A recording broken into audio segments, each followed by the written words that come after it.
Hello students, आज हम पाठ 1 गणित का देखेंगे। इससे पहले आप लोगों को रिवीजन के 3 वीडियो भेजे गए थे। आप लोग उसे फेयर नोटबुक में अच्छे से लिख लिए होंगे।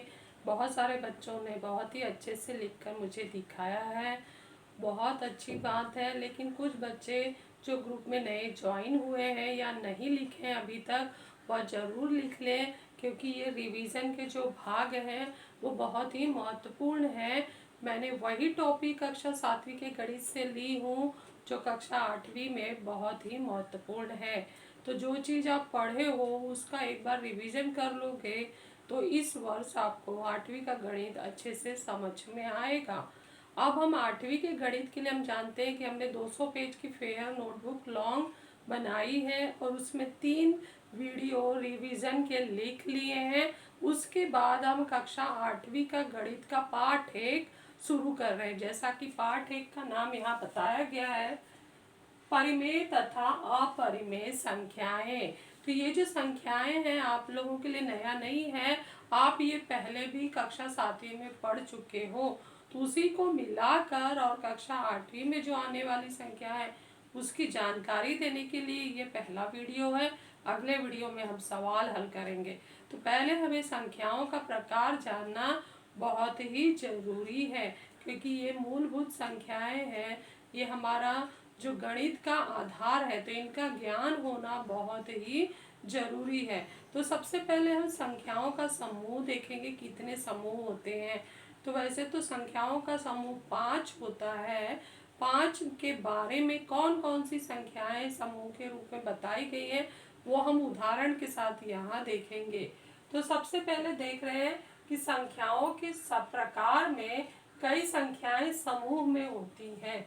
उन समूहों को अलग अलग नाम दिया गया है।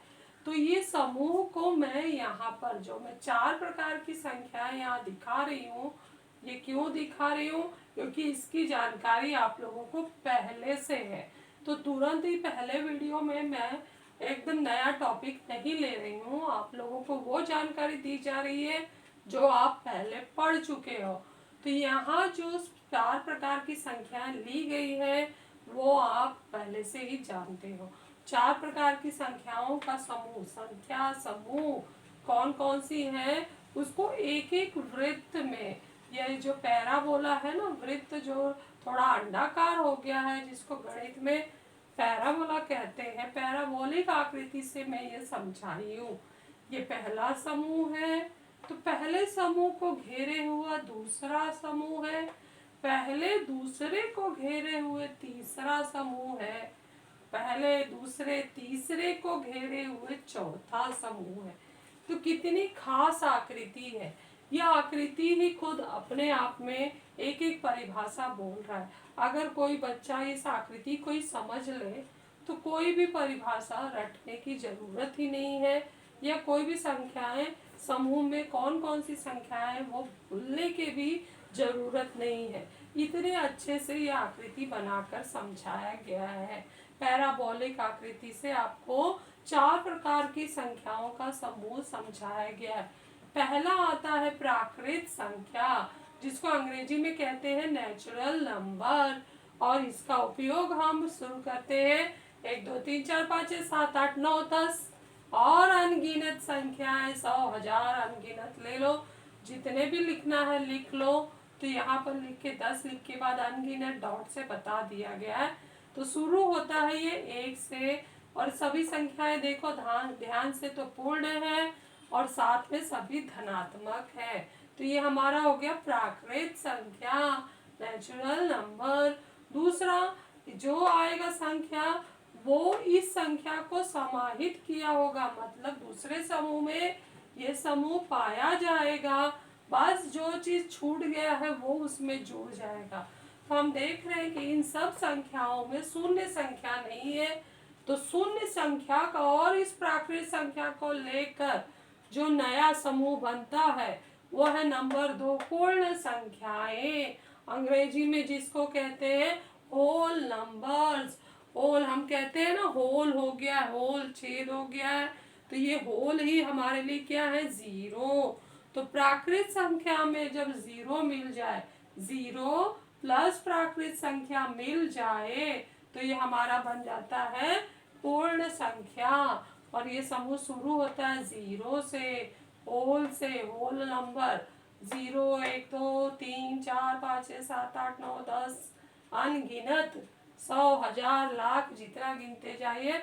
ध्यान देने की बात है कि सभी धनात्मक संख्याएं हैं, सभी पूर्ण संख्याएं हैं, साथ में इसमें शून्य भी है। तो पूर्ण संख्याओं में आता है प्राकृत संख्या का समूह प्लस शून्य।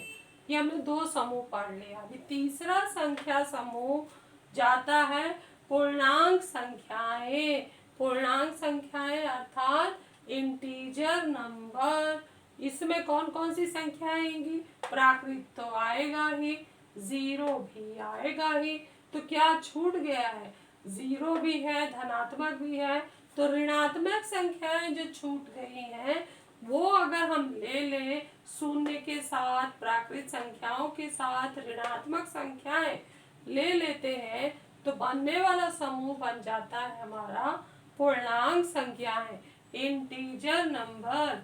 और इसको हम लिखने के लिए दिखाते हैं कि शून्य हमने बीच में लिखा है और शून्य के दाईं ओर यानी शून्य से बड़ी संख्याएं, सभी धनात्मक संख्याएं जो अनगिनत है वो इस समूह में आती है। और शून्य से छोटी संख्याएं, शून्य से छोटी सभी ऋणात्मक संख्याएं होती हैं, चाहे वो ऋण 100 लग जाए, ऋण 1000 लग जाए, ऋण 1,00,000 लग जाए, लेकिन वो शून्य से छोटी ही होगी क्योंकि उसे ऋण चिन्ह लगा है। तो ये ऋण संख्याएं का समूह अनगिनत, शून्य और धनात्मक संख्याओं का समूह अनगिनत मिलाकर बनता है पूर्णांक संख्याएं। अब आते हैं हम संख्या समूह 4 पर, परिमेय संख्याएं जिसे कहते हैं रैशनल नंबर्स। उसमें क्या क्या आता है? शून्य भी आएगा, प्राकृत संख्याएं भी आएंगी, ऋणात्मक संख्याएं भी आएंगी। मतलब पहला समूह, दूसरा समूह, तीसरा समूह सब तो आएंगे ही। जो यहाँ लिखा है देखो, यहाँ पर शून्य लिख लिया, शून्य के साथ बड़ी संख्याएं धनात्मक संख्याएं, शून्य से सभी छोटी ऋणात्मक संख्याओं का समूह लिख लिया। तो बचा क्या है? बचे हैं अपूर्णांक संख्याएं जो बटे में लिखी जाती है, जैसे 10/7, ऋण 8/3, 2/9, 7/3, ऋण 5/2। अर्थात ऐसे बहुत सारी संख्याएं अनगिनत अपूर्णांक हैं। ऐसा नहीं कि सभी संख्याएं पूर्ण होती हैं, हमारे गणित में बहुत सारी अपूर्णांक भी होती है जो ऋणात्मक होती है, धनात्मक होती है, और वो होती है m/n के रूप में लिखी जाती है। ऐसी ये अनगिनत संख्याओं को भी इसके अंदर लिया जाता है, तब जाके बनता है परिमेय संख्या। तो परिमेय संख्या का गोला हम देख रहे हैं ना, गोले से पहचानो, लास्ट वाले गोले में 3 गोला है, प्राकृत संख्या, पूर्ण संख्या, पूर्णांक संख्या। अर्थात परिमेय संख्या के अंदर 0 भी आता है, धनात्मक संख्याएं भी आती हैं, ऋणात्मक संख्याएं भी आती है, साथ में अपूर्ण भिन्न संख्याएं m/n वाले भी आते हैं।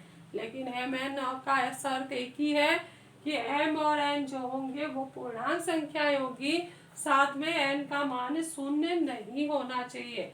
तो परिमेय संख्या जो बहुत महत्वपूर्ण है उसका परिभाषा यहाँ लिखा है जो आप लोगों को याद करना है।